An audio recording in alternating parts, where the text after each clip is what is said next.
এই যে বন্যা আবারও ফেনীতে, রাস্তাঘাট দোকানপাট সব কিছুর মধ্যে পানি।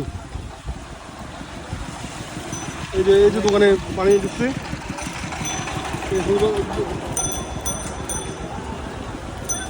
এই যে এই পুরো এলাকা দেখেন, পুরো রাস্তার মধ্যে পানি।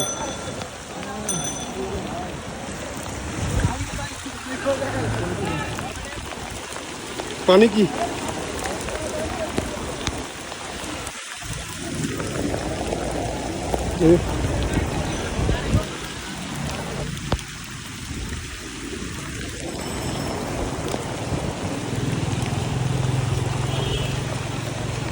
ডুবে ফেলছে রাস্তাঘাট সব কিছু।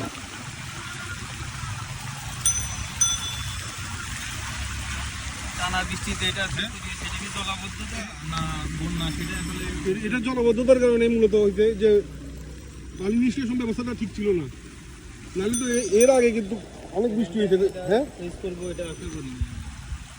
এর আগে কিন্তু এরকম বৃষ্টি কিন্তু সাধারণত হয়েছে, আরো আগেও হয়েছে, সব প্রত্যেক বছর এরকম বৃষ্টি হতো, কিন্তু এরকম পানি তো কখনো মানে হয় নাই।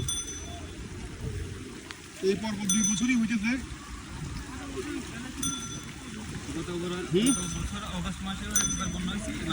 এই মাসে অগস্ট এখন জুলাই আর 1 মাস আছে আর কি, পরপর 2 বছরই বন্যা। আগে সরকার যদি আপনারা খারাপ মানে মানুষজন খারাপ বললেও কিন্তু এদিক থেকে ভালো ছিল যে পানি নিষ্কাশন ব্যবস্থাটা সে ভালো রাখছিল, এই কারণে ফেনীতে এর আগে কখনো কিন্তু বন্যা হয় নাই। এই পরপর 2 বছর এই নতুন সরকারের আমলে কিন্তু বন্যা, পরপর 2 বছরই বন্যা হয়েছে, পুরো স্টেডিয়ামের ভিতরে পানি আছে। এই গাড়ি নষ্ট হয়ে গেছে।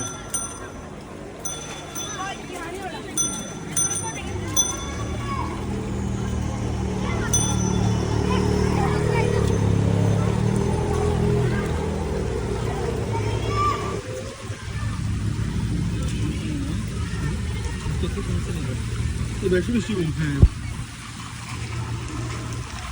বৃষ্টি কমে লাগবে আবার বাড়ি যাচ্ছে।